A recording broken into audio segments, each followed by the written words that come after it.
اعوذ باللہ من الشیطان الرجیم بسم اللہ الرحمن الرحیم الصلاۃ والسلام علیکہ یا سیدی یا رسول اللہ الصلاۃ والسلام علیکہ یا سیدی یا حبیب اللہ الصلاۃ والسلام علیکہ یا سیدی یا شفیع المسلمین وعلی آلک و اصحابک یا رحمۃ للعالمین۔ السلام علیکم ورحمۃ اللہ وبرکاتہ۔ میں ہوں آپ کا میزبان عباس علی اشرف اور آپ دیکھ رہے ہیں پروگرام حی علی الفلاح فاؤنڈیشن کے ساتھ۔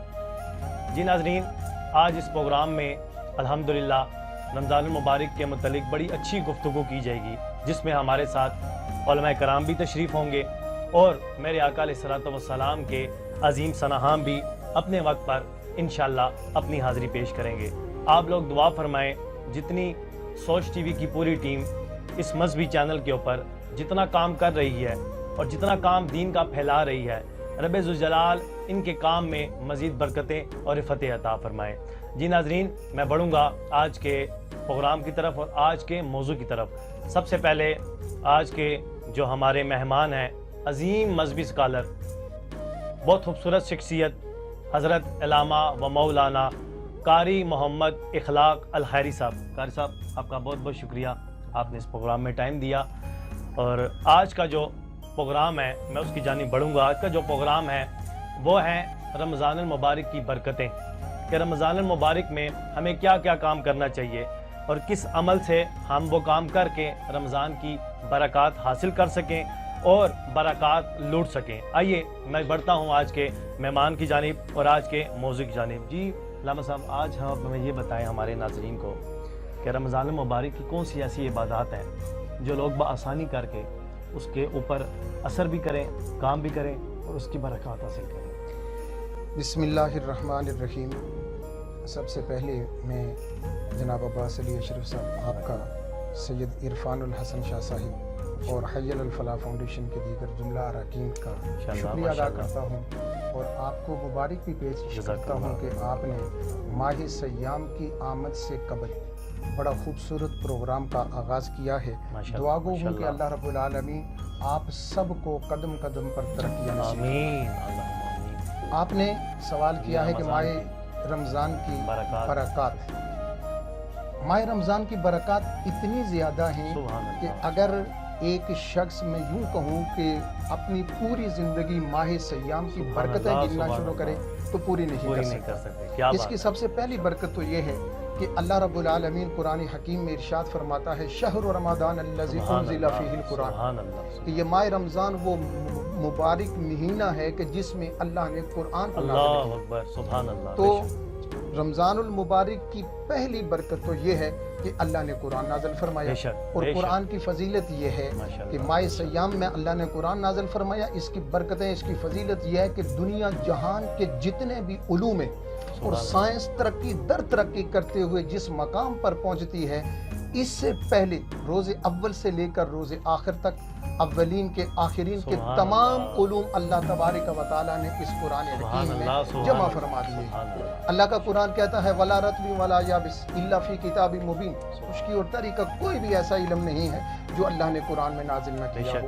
تو گویا تمام علوم جو صبح قیامت تک دریافت ہوں گے وہ سارے کے سارے علوم اللہ نے قرآن حکیم میں رکھے۔ تو اس ماہ سیام میں اللہ تبارک و تعالیٰ نے ہمیں پہلا انعام جو عطا فرمایا ہے وہ قرآن ہے۔ اور ماہ سیام کے علاوہ جب قرآن کی ہم تلاوت کرتے ہیں تو حدیث کا مفہوم میں آپ کے سامنے رکھوں گا کہ ایک حرف کی تلاوت پر اللہ 10 نیکیاں عطا فرماتا ہے۔ اور حضور نے فرمایا الف لام میم، یہ 3 حروف ہیں، 30 نیکیاں ہیں، لیکن ماہ سیام کی برکت کی وجہ سے اللہ نے اس کا ثواب اتنا بڑھا دیا ہے کہ اسے مختلف روایات کے مطابق 70 گنا تک زیادہ بڑھا دیا۔